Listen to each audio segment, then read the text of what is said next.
Sudah saatnya Indonesia untuk memilih.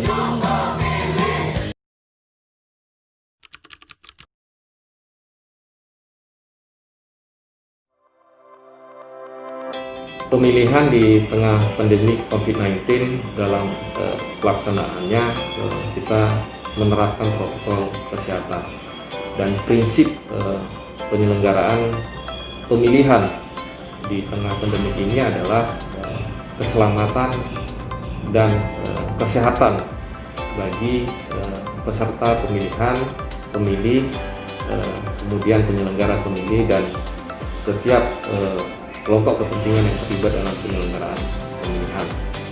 Nah, penerapan protokol kesehatan dalam penyelenggaraan pemilihan ini dilaksanakan pada setiap tahapan pelaksanaan penyelenggaraan pemilihan, seperti tahapan pemutahiran data pemilih, kemudian tahapan pencalonan, tahapan kampanye, kemudian tahapan pemungutan dan penghitungan suara, kemudian tahapan rekapitulasi penghitungan suara.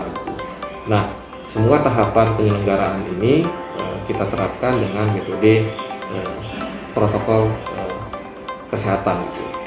Nah, saya ambil salah satu contoh penerapan tahapan penyelenggaraan dengan menggunakan protokol kesehatan. Nah, hari ini kita masuk pada tahapan kampanye. Nah, metode kampanye itu ada beberapa bentuk metode kampanye. Salah satu bentuk metode kampanye itu adalah pertemuan terbatas atau pertemuan tatap muka dan dialog ya, atau dialog itu. Nah, metode kampanye pertemuan terbatas, pertemuan tatap muka atau dialog ini dalam pelaksanaannya harus mematuhi protokol kesehatan, seperti jumlah peserta ya dibatasi 50 orang, kemudian jarak tempat duduk atau masing-masing peserta kampanye ya itu dibatasi jaraknya gitu, yaitu minimal 1 meter ya.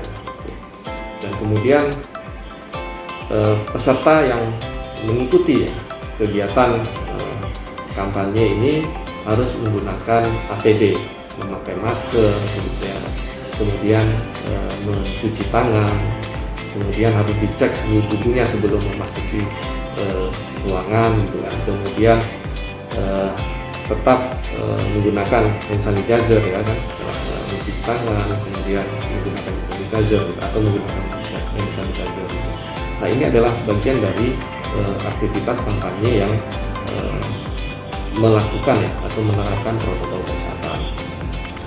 Kemudian selain tahapan kampanye ini dalam waktu dekat juga tahapan kampanye ini kan masa kampanyenya 71 hari, mulai dari tanggal 23 September dari tanggal 26 September sampai dengan tanggal 5 Desember. Nah, kemudian kita masuk pada pemungutan dan penghitungan suara yaitu pada tanggal 9 Desember. Nah, metode penerapan protokol kesehatan di masa pemungutan dan penghitungan di tahapan pemungutan dan penghitungan suara adalah petugas kita KPPS dan petugas keamanan itu menggunakan APD seperti masker, pelindung wajah, sarung tangan sekali pakai gitu kan. Dan di TPS itu disiapkan tempat mencuci tangan dan kemudian bilik khusus bagi pemilih yang suhunya di atas 37,3 derajat Celcius. Kemudian dalam proses pelaksanaan pemungutan suara, sebelum pemilih memasuki ruangan itu harus mencuci tangan, dicek suhu tubuhnya, kemudian dipersilakan masuk, dikasih sarung tangan sekali pakai, disilakan duduk di tempat antrian tempat duduk, dipersilakan, dan tempat duduknya ini berjarak minimal 1 meter gitu. Setelah itu dipersilakan melakukan pencoblosan. Setelah melakukan pencoblosan diberi tanda. Tanda ini berupa tinta. Sekarang dalam kondisi pandemi ini, tinta ini tidak dicelupkan lagi, jari kita tidak dicelupkan ke tinta, tetapi diteteskan. Setelah itu selesai melakukan pemungutan suara. Jadi protokol kesehatan itu harus diterapkan di dalam pelaksanaan seluruh tahapan pemilihan.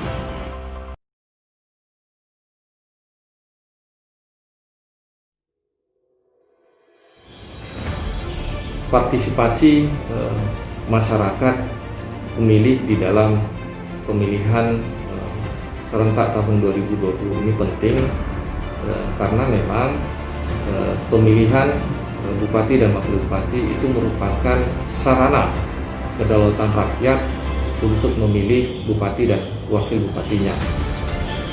Nah, kalau kita melihat dari partisipasi masyarakat, ada dua bentuk partisipasi masyarakat yang saya pahami.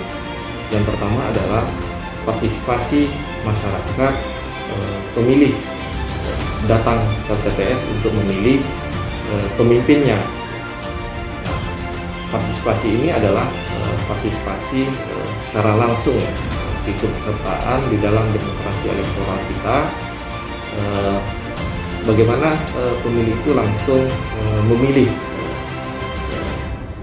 pemimpinnya di dalam hari pemungutan suara.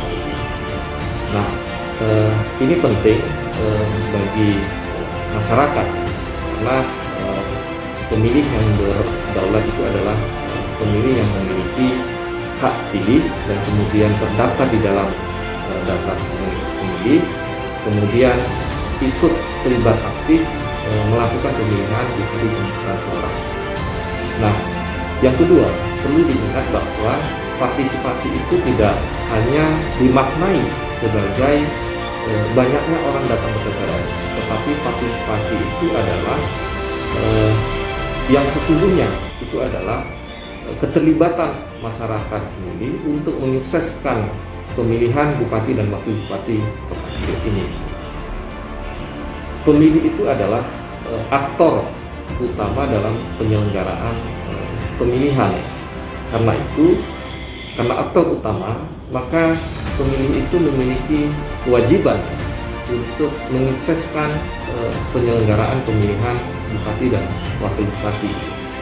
Jadi tidak hanya partisipasi itu tidak hanya dimaknai sebagai banyaknya orang datang ke TPS. Nah, keterlibatan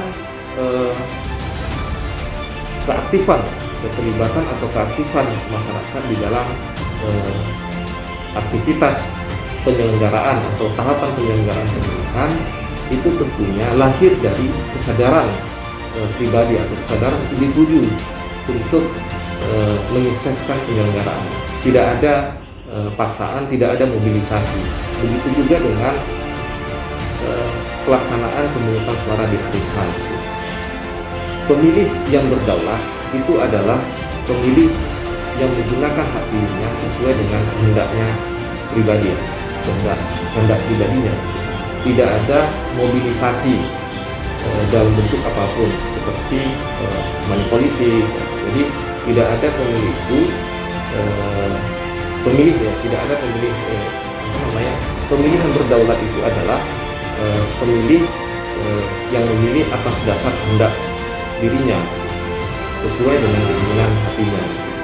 Nah, itulah pemilih yang berdaulat. Jadi pemilih yang berdaulat itu tidak memilih berdasarkan mobilisasi karena politik uang gitu. Jadi itulah sesungguhnya partisipasi pemilih yang sebenarnya.